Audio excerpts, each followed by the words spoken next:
Born too ugly, abandoned by her parents, 20 years later the girl is. The weak cries of a baby echoed through the spacious delivery room of an upscale private hospital in New York. Isabella Montgomery, a noble woman, lay on the hospital bed, sweat glistening on her forehead, but her eyes shone with anticipation. After years of waiting, she had finally given birth to a child. Richard Aldrich, her husband, stood beside her, his hands in his pockets, maintaining a cold demeanor.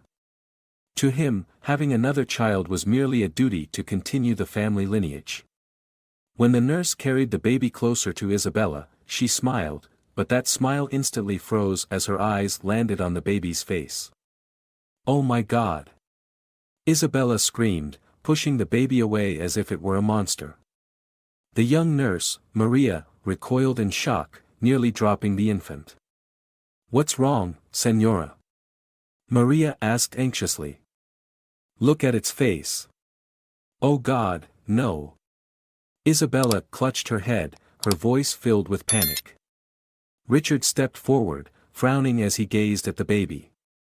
A large, deep red birthmark stretched from the baby's forehead down to her left cheek. It looked like a cursed mark. Richard sneered.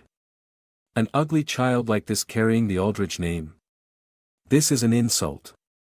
Isabella trembled, gripping her husband's hand tightly. "Richard, we can't keep it. A child like this will ruin our family's reputation." Maria was stunned. "But sir, madam, this is your daughter." Richard glared at the nurse. "You have no right to speak. Get out immediately." Maria clutched the baby tightly in her arms, helplessly watching as Isabella and Richard discussed the infant as if she weren't their own flesh and blood. Isabella shivered, glancing around, her voice almost breaking. "Richard, do whatever you must, but I don't want to see it for another second." Richard waved his hand, ordering a trusted servant, Manuel, to take the baby away. "Make sure it disappears forever." Maria gasped. "Senor, this is a crime. You can't do this to a child." Richard smirked. "A crime? So letting it live, carrying that face around and disgracing my family's name, isn't a crime?" Tears welled up in Maria's eyes as she watched Manuel obey the order. The young nurse could do nothing but watch as the poor baby was taken away into the cold night, while her own parents felt nothing. The New York winter was brutally cold. Manuel, a middle-aged man who had served the Aldrich family for many years, wrapped the baby in an old woolen blanket and silently left the grand estate. He didn't want to do this, but his master's orders could not be disobeyed. Manuel walked through the long streets, trying not to think about the baby's faint cries in his arms. He knew he couldn't take her to an orphanage because Richard had ordered that no one should know of her existence. When he reached the edge of the forest on the outskirts of the city, Manuel hesitated. The baby was still crying, her tiny face red from the cold. "God, forgive me," Manuel muttered, placing the baby down on a large rock before turning away. But fate was not so cruel. An elderly woman named Rose happened to pass by. She lived in a small wooden house on the forest's edge, selling vegetables in town every day to make a living. When she heard the cries, she trembled and stepped closer. "Dear Lord, it's a baby." Rose bent down, her aged eyes filled with pity as she saw the abandoned infant. Who could do such a cruel thing? She gently picked up the baby, soothing her. The baby seemed to recognize the warmth and stopped crying, her eyes opening wide to gaze at Rose. "You poor thing," Rose sighed. "No one wants to raise you." "Then I will." Rose held the baby close, wrapping the old wool blanket tightly to keep her warm, then hobbled back home. Rose's small cottage was deep in the forest, simple but warm. She lit a fire in the fireplace and carefully laid the baby down on her bed. "You're safe now, my dear," she whispered. "I will call you Lucy. A name that means light, so you will never have to live in darkness again." Lucy stirred slightly under the wool blanket, her tiny eyes slowly closing. The next morning, Rose carried Lucy into the village to find milk. As she entered the small general store, she met the judgmental gazes of several villagers. A middle-aged woman, Mrs. Marilyn, frowned. "Rose, where did you get that baby?" "I found her in the woods."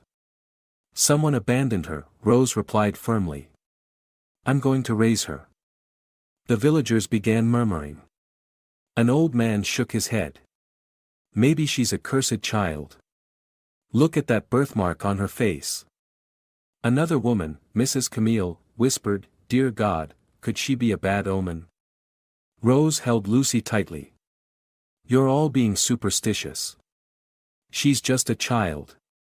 But no one believed her. A young man, Sergio, crossed his arms and said, "Rose, you'd better not keep her. She'll bring trouble to you." Despite their words, Rose didn't care about the villagers' gossip. She was determined to protect Lucy.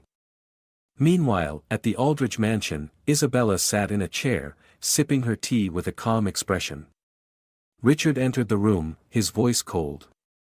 "Is it done?" "It's done." Isabella let out a relieved sigh. "Finally, we're rid of that ugly thing." Richard said nothing, only smirking.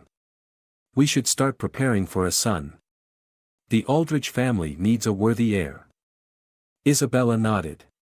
In their eyes, Lucy had never existed.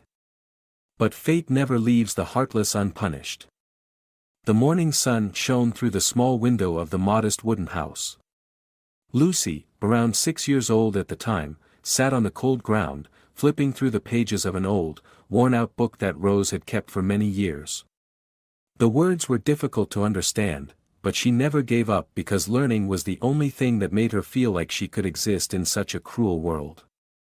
Rose smiled gently as she watched the child focus on her reading. "You're very smart, Lucy. One day, no one will look down on you anymore." Lucy looked up, her eyes bright. "Grandma, if I study really hard, will people love me?"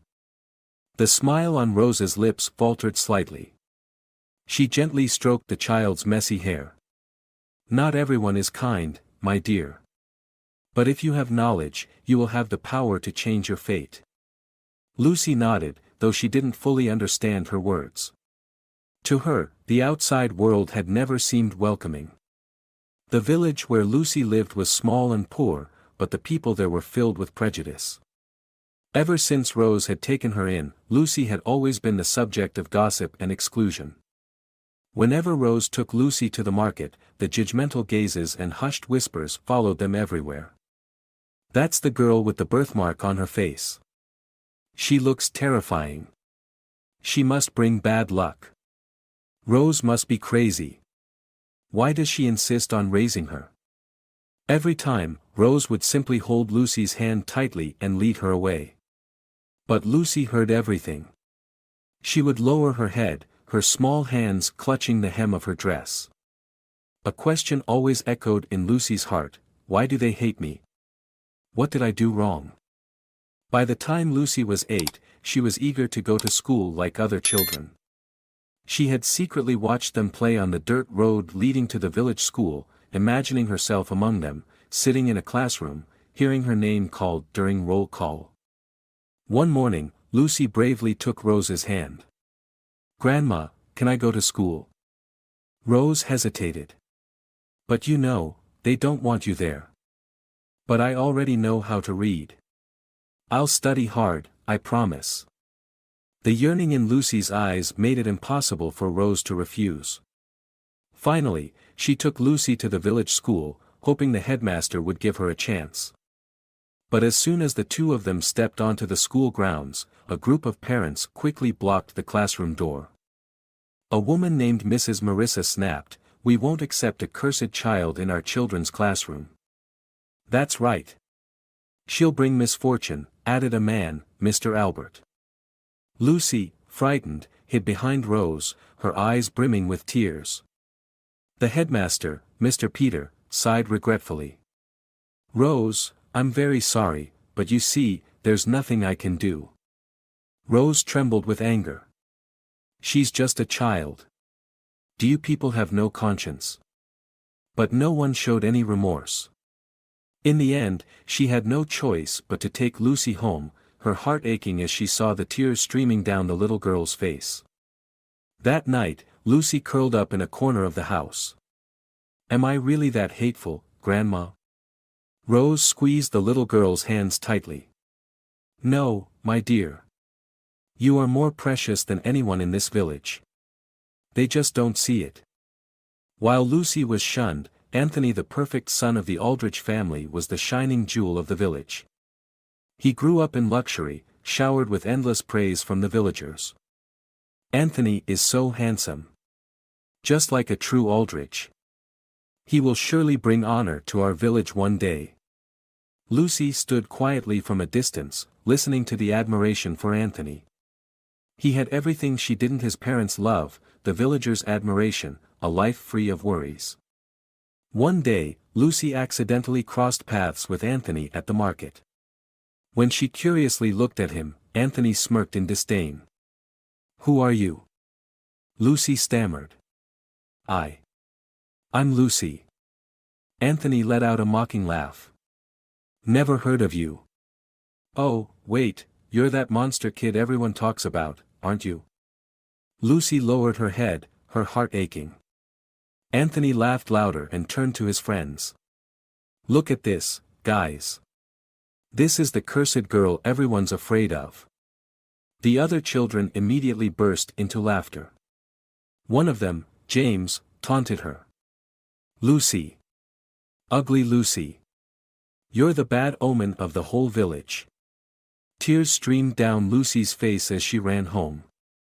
Despite the villagers' rejection, Lucy refused to give up. She buried herself in books, learning every letter that Rose taught her. Rose often reassured her. "You don't need the approval of cruel people. They do not decide your fate." But no matter how hard Lucy tried, she could never escape the scorn of the village. Every time she stepped outside, she endured contemptuous stares and cruel whispers. And then, the greatest tragedy of her life struck. Winters in the mountainous regions of the Americas were bitterly cold. The freezing winds cut through flesh and seeped through the wooden cracks of the small house where Rose and Lucy lived. This winter was harsher than ever. Rose had grown old and frail. She coughed more often, and her sleep was restless. Yet she still forced herself to get up every day, caring for Lucy with what little she had.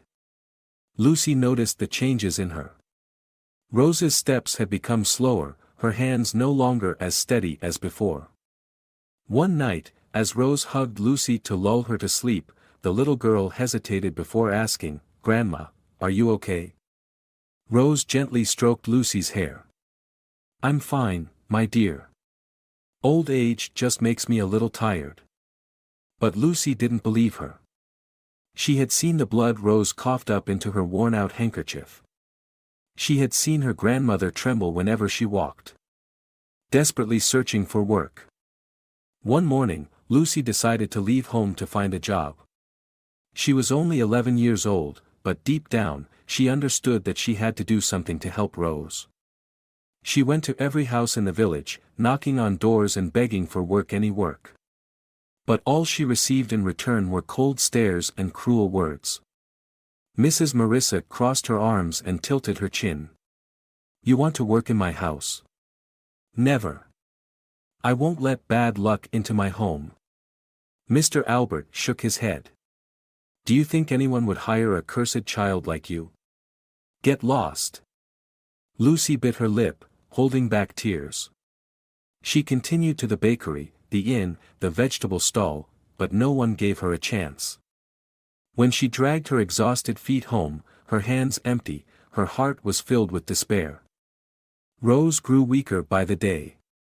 The persistent cough left her unable to eat properly. Her eyes sank deeper, and her skin turned pale. Lucy knelt beside her, holding her cold hands. "Grandma, you need to see a doctor." Rose forced a smile and cupped Lucy's cheek. "It's all right, my love. As long as I have you by my side, that's enough." But Lucy didn't believe that. She ran to Mrs. Camille's house, one of the wealthier villagers. "Please, can I borrow money to get my grandmother treated? I will work to pay you back." But Mrs. Camille simply scoffed. "You think I'd help someone like you? Get out." Lucy kept running, desperately searching for help. She went to the village doctor, but he only shook his head. "This illness requires expensive medicine. I can't help without payment." Every door slammed shut in her face. That night, the wind howled through the walls, carrying a biting chill. Lucy sat beside Rose, clutching her grandmother's hand tightly, desperately trying to keep her awake. "Grandma, don't sleep. You have to stay with me." Rose slowly opened her eyes, her gaze tender but weary. "Lucy, you are the most beautiful light in my life." Tears streamed down Lucy's face. "I don't want that light to go out. Grandma, please don't leave me." But Rose only smiled, her eyes gradually closing. Her breaths grew weaker, until they stopped entirely. Lucy froze. Her trembling hand reached out to touch Rose's face. "Grandma. Grandma." No warmth remained. No heartbeat. Lucy burst into sobs, hugging her lifeless grandmother in despair. The next morning, news of Rose's death spread quickly through the village. But instead of mourning, the villagers gossiped with cruel satisfaction. Mr. Albert shrugged. "She should have abandoned that girl long ago. Keeping her only brought disaster." Mrs. Marissa nodded. "Now that she's dead, what about that child?" Another villager spoke coldly. "Get rid of her. Who would want to live near a cursed girl?" Lucy still sat beside Rose's body, her eyes swollen and red, her heart shattered. Then, a shadow appeared at the door. Anthony Aldrich. He stood there, arrogant and full of disdain. "So, the old hag finally died, huh?" Lucy looked up at him, tears still in her eyes. "Don't talk about her like that." Anthony smirked. "Why not? I'm just stating the truth. Now that no one's here to protect you, how are you going to survive?" Lucy clenched her fists, her nails digging into her palms. "I'll survive on my own. I don't need anyone's pity." Anthony shrugged. "Well then, good luck. But don't expect anyone in this village to help you." He turned and walked away, leaving Lucy drowning in grief. Without Rose, without anyone to protect her, Lucy became a ghost in the village. No one gave her food. No one gave her shelter. She had to scavenge for scraps of discarded bread, drink icy water from the stream just to survive. Each passing day, Lucy felt like a hollow shell. But deep in her small heart, a fire of anger burned silently. That winter was the longest and loneliest of Lucy's life. Without Rose, she became an unwanted burden to the village. If before, at least Rose had been a reason for the villagers to restrain their cruelty, now, nothing held them back. During the day, she wandered the streets, hoping someone would show her a sliver of kindness and offer her a piece of bread. But every door slammed shut as she approached. "Get out. We have no place for someone like you. You're a bad omen, Lucy. No one in this village wants you here." At night, she curled up in an abandoned corner of the marketplace, hugging her frail legs to keep warm. The wind howled, seeping through her tattered clothes. Her empty stomach twisted in hunger, but there was nothing she could do but grit her teeth and endure. One day, as Lucy dragged her feet through the village, she unexpectedly stumbled upon a group of teenage boys gathered in the town square. Standing at the center of the group was Anthony Aldrich. He had grown taller, now a 16-year-old with a strikingly handsome appearance, tall, confident, and full of pride. Anthony was the pride of the Aldrich family, the pride of the entire village. He wore a long, expensive coat, polished leather boots completely opposite to Lucy's filthy, ragged appearance. Lucy turned to leave, but Anthony had already spotted her. "Hey, look who we have here," he said loudly, his voice dripping with mockery. Our village's very own monster. The group of boys burst into laughter. One of them, Raphael, smirked. Jesus, I thought she would have starved to death by now. Lucy clenched her fists, saying nothing, just trying to walk away. But Anthony wasn't done. He stepped forward, blocking her path. Where do you think you're going? Shouldn't you be grateful we've let you live this long? Lucy looked up, her eyes burning with silent fury.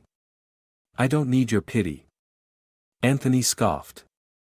Pity? Don't be ridiculous. I just find it amusing to watch a sewer rat struggle.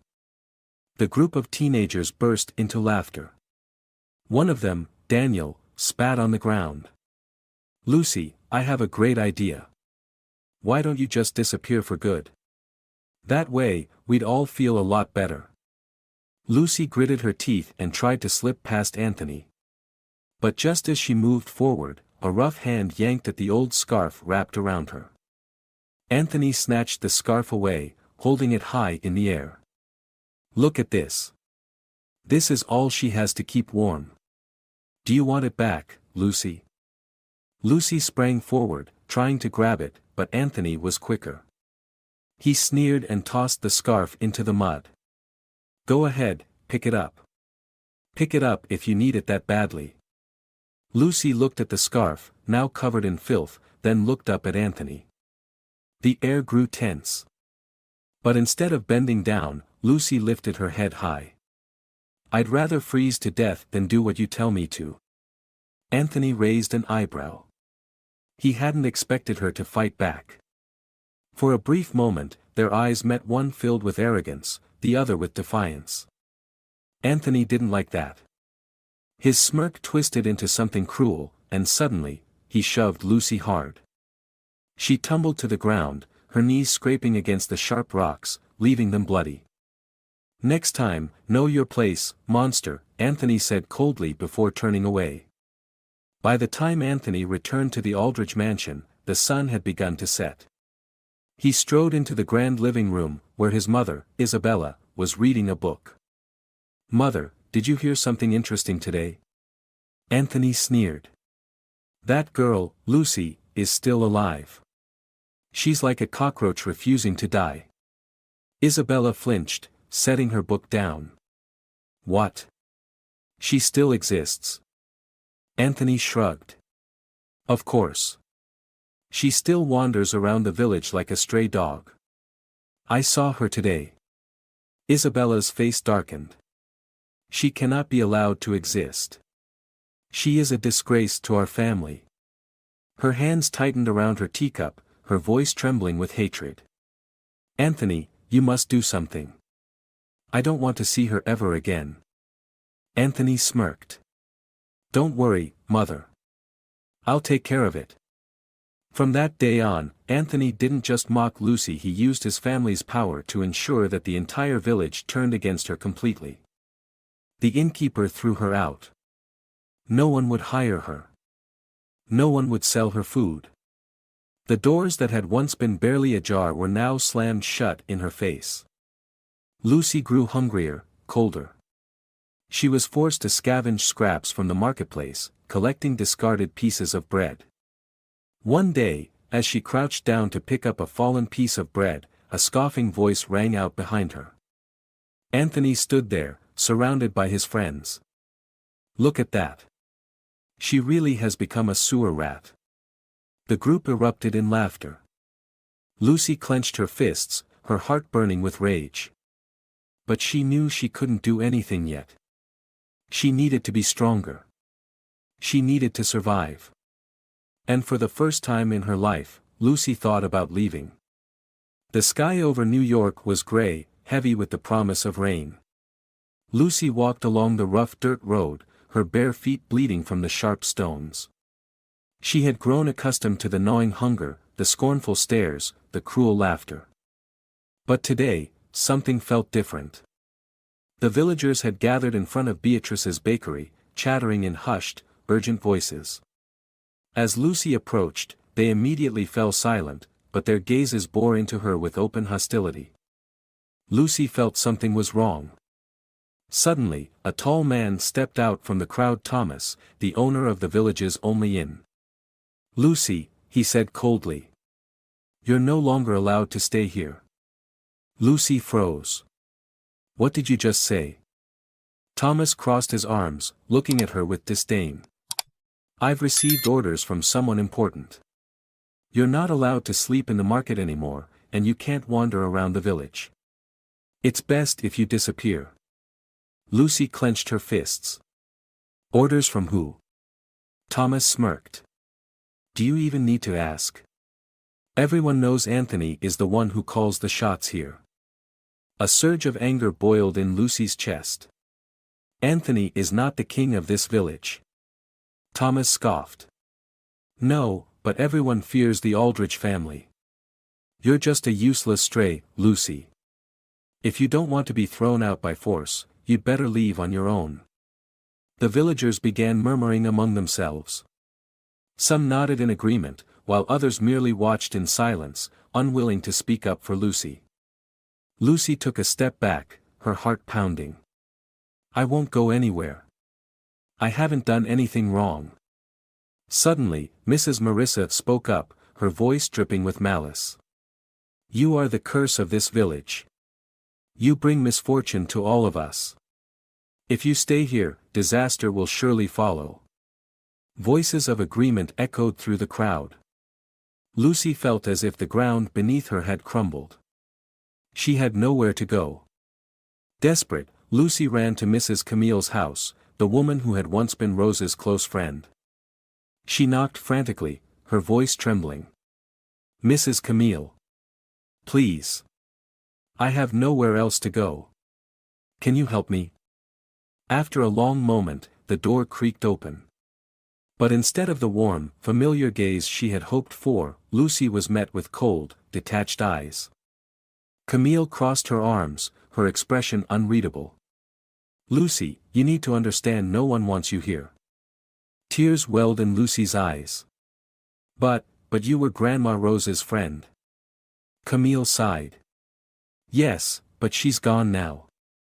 I can't risk helping you. I'm sorry, but you need to leave." The door slammed shut in Lucy's face.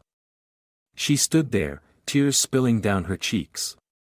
One by one, she went to every house in the village. But the answer was always the same: cold stares, indifferent glances, and doors shutting tight. That was when Lucy understood. She was utterly alone. 3 days passed. Lucy was so hungry that she could barely walk.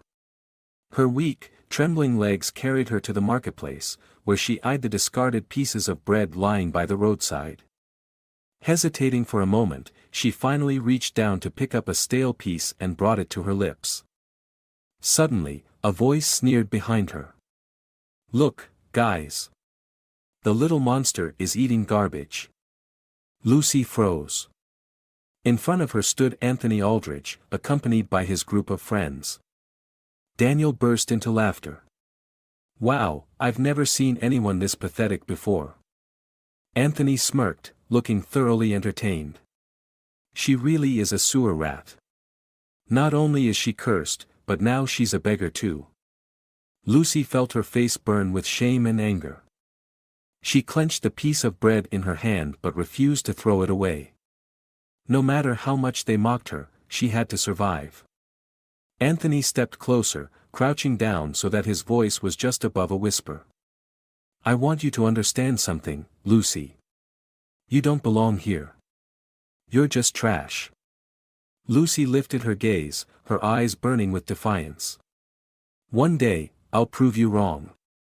Anthony chuckled. "Oh. Well, I'll be waiting to see when that day comes." He turned away, his friends laughing as they followed him. Lucy clenched her fists, silently vowing that one day, they would all pay for this. She dragged herself to the corner of the marketplace and curled into a ball. She had no more strength to cry. The sky darkened, and soon, the rain began to fall. Cold raindrops pelted her fragile body, making her shiver violently. In the darkness, Lucy thought of Rose. She remembered her grandmother's warm voice, the gentle way she used to stroke her hair at night. "You can't give up, Lucy." Lucy closed her eyes, pushing back the crushing despair.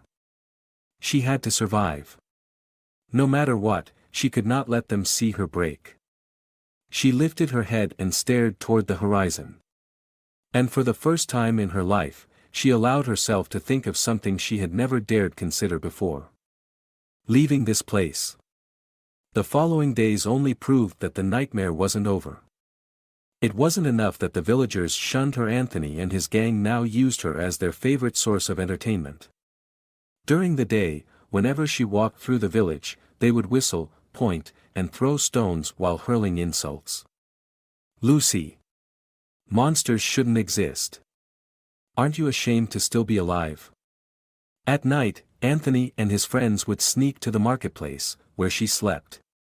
They used charcoal to scrawl hateful messages on the walls. "Cursed child. Grandma Rose died because of you. Get out of this village now." Every morning, Lucy woke up to those words. Each time, it felt like a knife slicing through her heart. But she had no more tears left to cry. One morning, as Lucy left her sleeping spot, she noticed that Beatrice's bakery had been vandalized with black charcoal. "The monster has touched this store. Don't come here if you don't want bad luck." A crowd had gathered in front of the shop, voices rising in heated discussion. Beatrice was furious, pointing a trembling finger at Lucy. "You did this, didn't you?" Lucy froze. "No. I didn't do anything." But no one believed her. Thomas scoffed. "Of course, it was her. The cursed child. She wants to drag us all down to hell with her." An old woman's voice rang out. "We should drive her out of the village." "That's right," someone else shouted. "She has no right to stay here." Lucy stepped back, her heart pounding. "Please. I haven't done anything wrong." But the crowd had lost all reason. A man suddenly threw a broken brick at her. The jagged edge scraped across her arm, leaving a deep cut. Blood dripped onto the ground, dark red against the dirt. Lucy gasped, her whole body trembling from pain and fear. But deep inside her, something snapped. A flame of rage burned hotter than ever before. Lucy would not endure this anymore. She lifted her head, her eyes burning with determination. "Why do you all hate me so much?" For a moment, the crowd fell silent. Lucy took a shaky step forward, despite the searing pain in her body. "I have never hurt anyone. I have never done anything wrong. But what about you? You treat me like I'm a monster." A few people shifted uncomfortably. But Anthony did not. He smirked and stepped forward. "Do you think you can stand up against us?" Lucy met his gaze head-on, her voice firm. "One day, I will leave this place. And I will become someone you will never dare to look down on again." Anthony's smirk faltered for a split second. "Are you threatening us?" Lucy didn't answer. She turned and ran out of the crowd. Inside the Aldridge mansion, Isabella's fury exploded. She threw her teacup to the ground, porcelain shattering across the floor. "Anthony, you mean to tell me that she's still here?" Anthony lounged in his chair, arms crossed. "Mother, I've done everything to make sure she has no place in this village. She's barely holding on." Isabella clenched her jaw.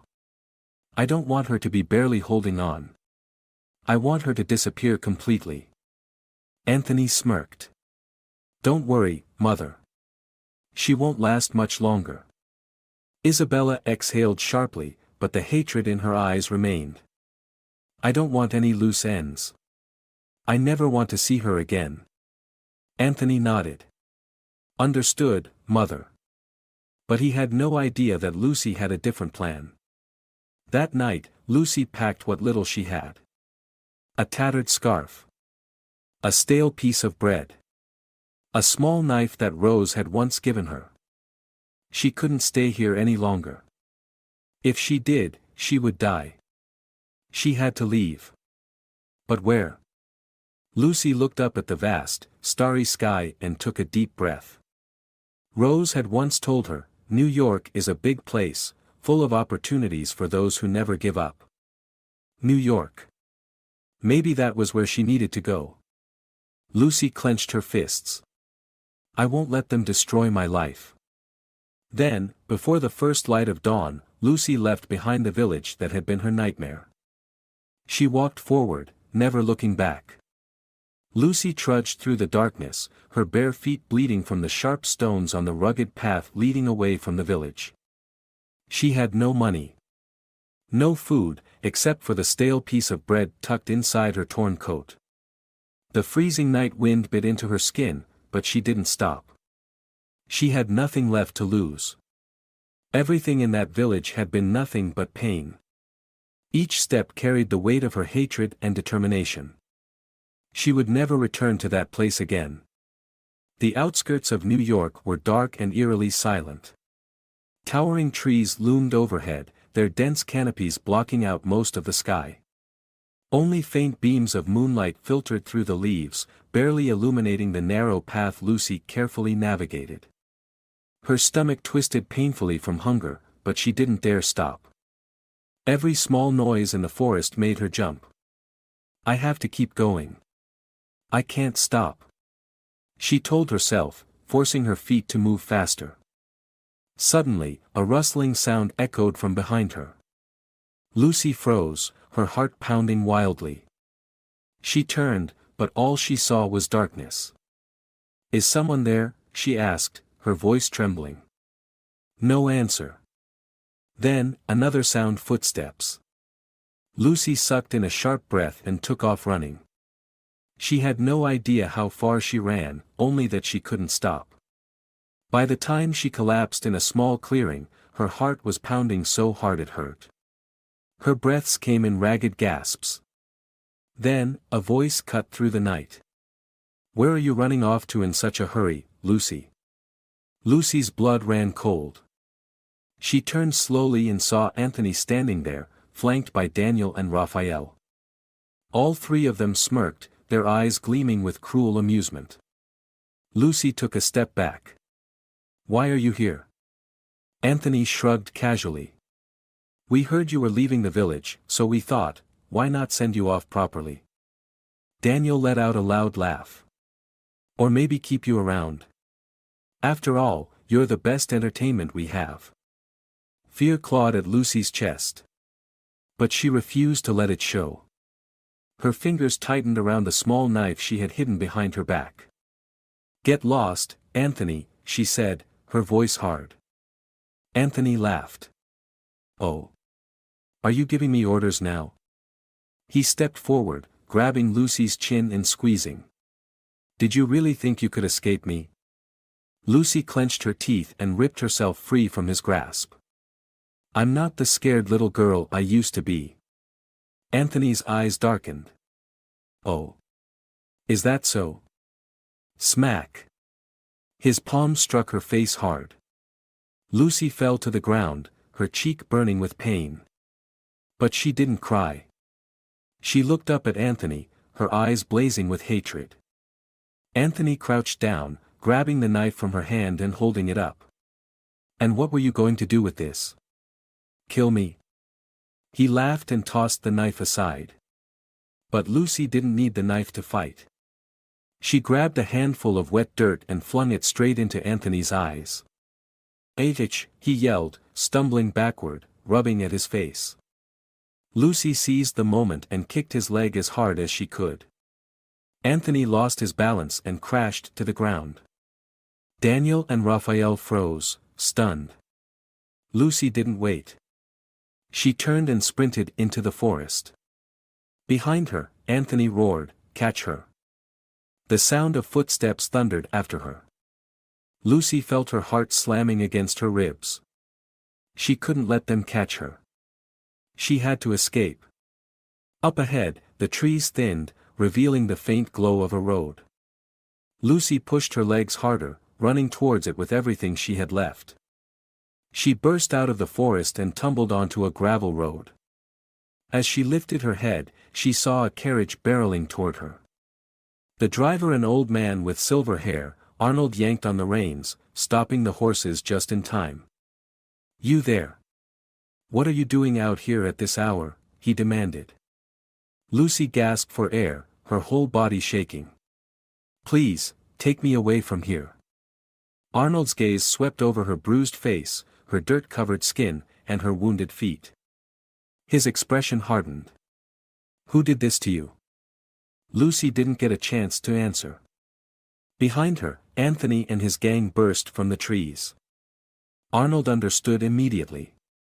He reached out his hand. "Get in, now." Lucy didn't hesitate. She grabbed Arnold's hand and scrambled into the carriage. "They're coming after me. Please, go." Arnold snapped the reins, and the horses bolted forward. The carriage raced off into the night. Lucy turned back one last time, locking eyes with Anthony, who stood in the middle of the road, his face twisted in rage. He shouted something after her, but Lucy couldn't hear him anymore. She was gone. She would never return to that village. The carriage rode through the night, carrying Lucy toward an unknown future. As dawn broke, Lucy opened her eyes and realized she was in a completely different world. New York. A vast, noisy place, but full of opportunities. She took a deep breath. She was no longer the weak, despised child. She would start over. And one day, she would make every single person who had humiliated her regret it. Lucy stepped down from Arnold's carriage just as the first rays of sunlight spread across the sky. Before her stretched the bustling city of New York, cobblestone streets, lively cafes, towering buildings higher than anything she had ever seen. Her heart pounded with both excitement and anxiety. "Where are you going now?" Arnold asked, his voice filled with concern. Lucy shook her head. "I don't know, but I'll find a way to survive." Arnold sighed, then pulled out a few coins and pressed them into her hand. "Take this, girl. In New York, you won't last long without money." Lucy stared at the money in her palm, her eyes stinging. For the first time, someone had helped her without looking down on her. "Thank you. I won't forget this." Arnold gave her a kind smile before urging his horses forward, leaving Lucy alone in the vast city. She wandered through unfamiliar streets, searching for shelter. She knew she couldn't waste the money Arnold had given her. She passed bakeries, the scent of fresh bread making her stomach twist painfully with hunger. But she couldn't afford to spend everything on just one meal. Finally, Lucy found herself in a slum district, where New York's poorest residents lived. She rented a tiny, dark corner in a cramped boarding house owned by an old woman named Stella, a strict but not entirely unkind woman. The old woman narrowed her eyes at Lucy. "You got money, kid?" Lucy handed her a few coins. "I just need a place to sleep." Stella huffed but took the money. "Fine. But I don't give out charity. If you want to stay, you have to work." Lucy nodded immediately. "I'll do anything." The next day, Lucy walked into a school for poor children, a place where kids without families or money still had a chance to learn. She met the head teacher, Mr. Matthew, a middle-aged man with a thick beard and a stern gaze. "I want to study here," Lucy said firmly. Matthew eyed her from head to toe. "Do you have money for tuition?" Lucy shook her head. "But I can work. I'll clean the floors, scrub the classrooms, anything. Just give me a chance."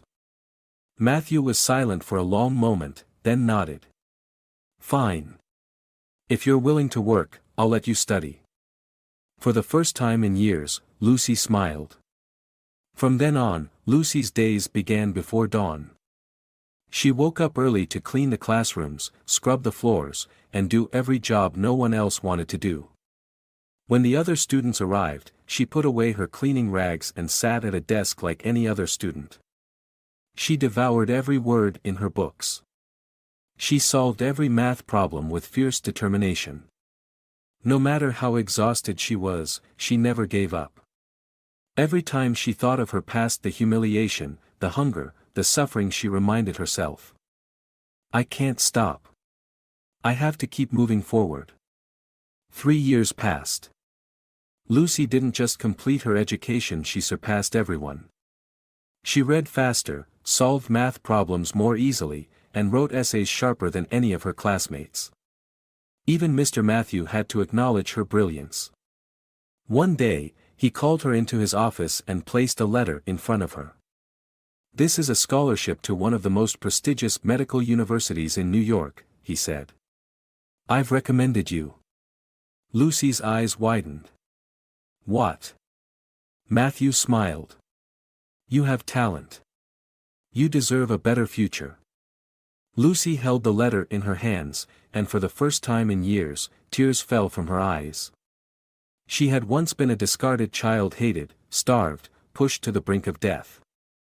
But now, she had a chance to rewrite her fate. The day Lucy left Stella's boarding house, the old woman simply crossed her arms and huffed. You think you're something special now? Lucy only smiled. I'm not special. I just never gave up. Stella studied her for a long moment, then gave a small nod. Then prove it, kid. Lucy bowed her head in gratitude and walked away. She was no longer the weak Lucy from before. She was stepping toward a future she once thought was impossible. On her way to medical school, Lucy stopped in front of a shop window, where a large mirror reflected her image. She stared at herself. She was no longer the abandoned child in the forest. She was no longer the outcast girl the villagers scorned. Now, she was a promising medical student with a bright future ahead. But even after all these years, Lucy knew there was something she could never forget. The people who had made her suffer. The ones who had tried to break her. Soon, they would pay. And she would be the one to decide their fate. Years had passed since Lucy left that cursed village. New York had changed her life forever. From a poor, abandoned girl, Lucy had risen to become the leading reconstructive surgeon in the Americas. No one could look down on her anymore. She was no longer the cursed child, she was a successful, brilliant woman, shining among the elite of society. But no matter how far she had come, there was one thing Lucy would never forget. The people who had trampled on her. And fate had decided it was time for them to face her again. One evening, Lucy attended the Golden Hands ceremony, an event honoring doctors who had made remarkable contributions to medicine. The host excitedly announced, "Please welcome Dr. Lucy Aldridge, the leading reconstructive surgeon in the Americas." The audience erupted into applause. Lucy stepped onto the stage in an elegant gown, her long hair neatly pinned up. She smiled confidently, but deep inside, she knew. Somewhere, there were people watching this broadcast, unable to believe their eyes. In the old village, a small cafe had its television tuned to the live event.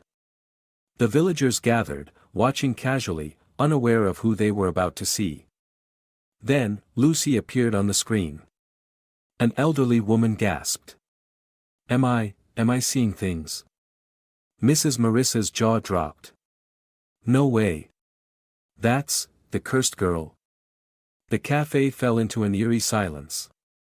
No one could believe the truth staring them in the face. But what about Richard, Isabella, and Anthony Aldrich? Since Lucy had left, the Aldrich family was no longer the most powerful in the region. Richard had fallen into financial ruin due to poor business decisions. Isabella was no longer the revered noblewoman now, she was nothing more than a bitter old woman living in delusions of past glory. And Anthony, once the golden boy, once the arrogant heir, was now nothing. He suffered from a rare skin disease, one that had left his once perfect face covered in scars. He had searched for countless doctors, but no one could cure him. And tonight, as he watched Lucy standing in the spotlight, he realized. Fate had begun its punishment. The very next morning, Anthony arrived at Lucy's hospital. He wore an old, worn-out suit, his once proud face now filled with desperation. He approached the receptionist, his voice trembling. "I need to see Dr. Lucy Aldrich." The nurse looked up, frowning. "Do you have an appointment?" "No." "But tell her. I'm her brother." The nurse froze, then quickly relayed the message. A few minutes later, Lucy appeared. She stood there in her pristine white coat, radiating power and authority. Anthony barely recognized her. Lucy looked him up and down, her gaze calm but ice-cold. "What do you want?" Her voice was composed, but Anthony could feel the invisible wall between them. He swallowed hard, lowering his voice. "Lucy. Please. Can you help me?" Lucy raised an eyebrow. "Why should I help you?" Anthony hesitated. "You're the best reconstructive surgeon. You can save me." Lucy remained silent for a long moment. Then, she stepped closer, looking straight into his eyes. "Do you remember what you did to me, Anthony?" He lowered his gaze, ashamed. Lucy's voice turned sharper. "You mocked me. Hit me. Chased me out of the village like a stray dog. You told me I didn't deserve to live." Anthony clenched his fists, his whole body trembling. You're right. I was wrong. But please, don't treat me the way I treated you." Lucy stared at him. For a moment, Anthony thought she would refuse. But then, Lucy nodded. Her voice was quiet but firm. "There are some wounds that can never be healed, Anthony. But I will not become like you once were." Anthony's eyes widened in shock. Lucy continued. "I will treat you. Not because I forgive you, but because I refuse to become the monster you and your mother were." Anthony could hardly believe what he was hearing. Lucy was still willing to help him, even after all he had done. He fell to his knees before her, tears streaming down his face. "Thank you. Thank you, Lucy." But Lucy simply turned and walked away. To her, Anthony was just another patient. Nothing more, nothing less. The surgery was a success. Anthony was cured, but he could never again look Lucy in the eye. As for Richard and Isabella, the ones who had once denied her existence, they no longer had the right to call her their daughter. As Lucy stepped out of the hospital, she took a deep breath. The New York sky was clear and blue. She had won. Not by seeking revenge, but by rising so high that those who once crushed her could never reach her again. The past no longer held her captive. Lucy was finally free. Lucy had completed the surgery. She had saved Anthony, not out of familial love, but because she wanted to prove that she was nothing like them. Even as Anthony fell to his knees, begging for forgiveness, even as tears of regret streamed down his face, Lucy no longer cared. She was no longer the weak, desperate girl who once pleaded for mercy. She was Lucy Aldrich, the top reconstructive surgeon in the Americas. A woman no one could ever look down on again. News of Lucy spread everywhere. Not just on television, but all the way back to the village that once cast her out. The same people who had once cursed her, driven her away like a stray dog, now stood frozen before the truth. Mrs. Marissa, the woman who once screamed for Lucy to be exiled, shook as she watched the TV screen. We were too cruel to her," she whispered. Mr. Albert, the man who had once thrown a brick at her, lowered his head. "If I had known, I wouldn't have done it." But they all knew it was too late. Lucy didn't need their regret. She would never return to that place again. Meanwhile, Richard Aldrich, once a proud nobleman, had fallen into disgrace. He had lost nearly everything: his wealth, his influence, his power, all because of his own failures. But the greatest pain for him was knowing that the daughter he once despised, discarded like trash, had become a shining star while he faded into nothing. Isabella was no better off. She sat alone in the cold, empty Aldrich mansion, the once glamorous parties, the adoring admirers long gone. When she saw Lucy on TV, her eyes filled with horror. No. No, this can't be real. She wasn't supposed to exist. But no matter how much she denied it, the truth remained. Lucy had not only survived, she had risen higher than anyone could have imagined. After being discharged from the hospital, Anthony returned to the mansion. He was no longer the arrogant boy he once was. Every time he looked in the mirror, even though his face had been healed, he still felt the deep humiliation carved into his soul. He had once thought Lucy was nothing. But now, he was the one left behind. Anthony stepped into the grand but empty living room, where his mother sat, trembling in front of the television. She turned to him, her eyes red. "Anthony. You have to do something. You must restore our family's honor." But Anthony only let out a bitter laugh. "Restore our honor? We never had any honor, Mother." Then, without another word, he walked away, leaving Isabella alone in the hollow mansion. Because he knew the truth. The Aldrich family had ended long ago. 1 month later, Lucy was invited to one of the most prestigious medical award ceremonies in the Americas. The hall was magnificent, filled with hundreds of people. But when Lucy stepped onto the stage, every eye turned to her. The host smiled. "Dr. Lucy Aldrich, do you have anything you'd like to share?" Lucy looked out at the audience. She took a deep breath. Then, she spoke. "I was once a child who was abandoned." The hall fell silent.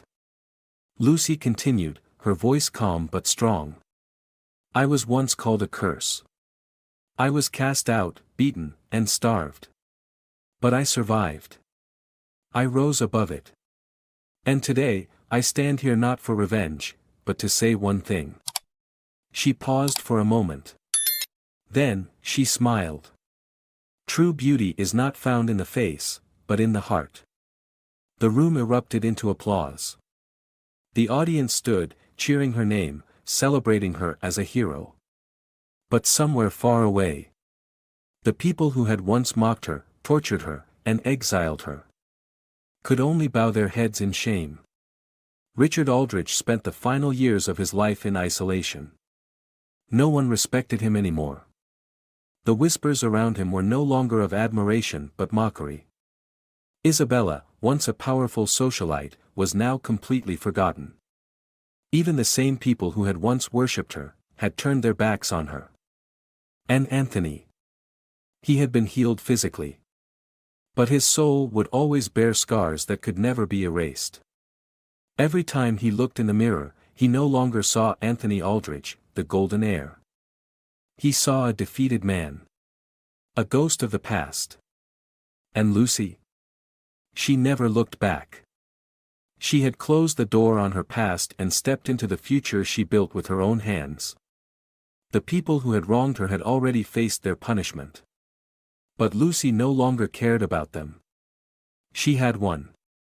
Not through revenge, but by becoming the greatest version of herself. Lucy, the child once cursed, beaten, and cast away, was now the one who shined the brightest. She didn't need to take revenge because fate had already done it for her. And in the end, Lucy had found true freedom. Life is not decided by circumstances or the judgments of others. It is shaped by our own determination and perseverance.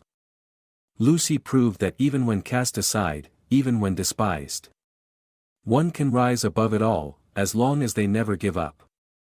Forgiveness is not weakness, it is proof that we have risen far beyond those who once hurt us. And most importantly, a person's worth is not in their face, their background, or the opinions of others. It is in their resilience, their kindness, and their ability to shape their own destiny.